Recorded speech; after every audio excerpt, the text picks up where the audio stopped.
Hey fellow tennis nerds, I hope all is well. The Heavy Origin will be the racket that gets the most attention. Please watch my review that I just published. But the regular Babolat Pure Aero Rapha has the biggest appeal. This 290 gram racket comes with the same balance as the Origin, but with close to 30 grams less in weight. The swing weight is still relatively high, being in the 320s, which makes the stability of the racket relatively good. However, the lack of weight is still felt at times during the swing.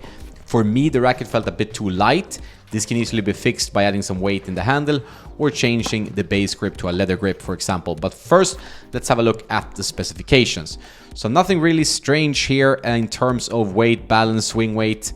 Pretty much as expected. It does feel a little bit less stiff than the 69 RA strong stiffness.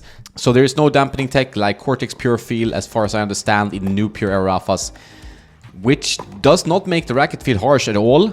So that makes you question a little bit of all this dampening stuff. These are not uncomfortable rackets, in my opinion. Obviously, the heft of the Origin is a problem, but here, this is not an uncomfortable one.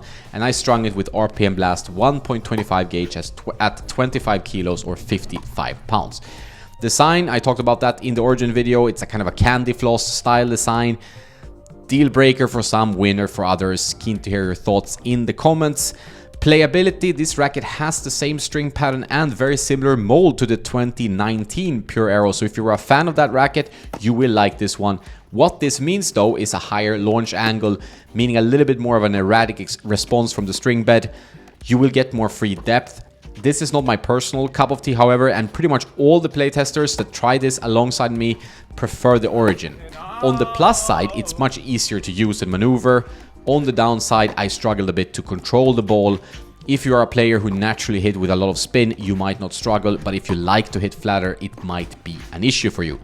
The best part of the racket was serves. Easier to serve with than Raphas. Yeah, you serve good kicks with this one. Yeah. Kick with a lot of spin. It has a lot of spin potential, but you need to really hit with a lot of spin as well. Yeah. Otherwise, you don't utilize the racket to a full potential. I think the potential of this is good if you add some weight to the head. Yeah. Because then you get this more closing down phase from the racket. Because this one, it just, if you don't fast enough yourself, it just disappears. Yeah. It was easy to swing fast. You could generate a lot of power.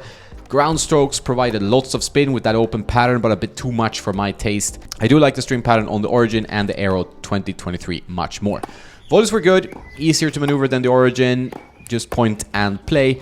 Slice was a bit floaty, the string pattern is a bit open. I would have liked a bit more overall mass, and that was an issue there. Touch shots were pretty good here. There's not much dampening going on, so you really feel the ball and you can maneuver the racket fast. Overall, not a bad racket, but not at all the wow factor of the Rapha unless you're really in love with the design. There will be some confusion now with all these Pure Aeros. If you like control, but in an Aero format, you go for the 2023 version or the 98. For more spin potential and ease of use, go for the Pure Aero Rapha. And if you are Rafa Nadal, you go for the Origin. That's all for this one. If you want help with a racket that might work for your game, check out our products in the Tennis Nerd store. Have a nice day now, and don't forget to play some tennis.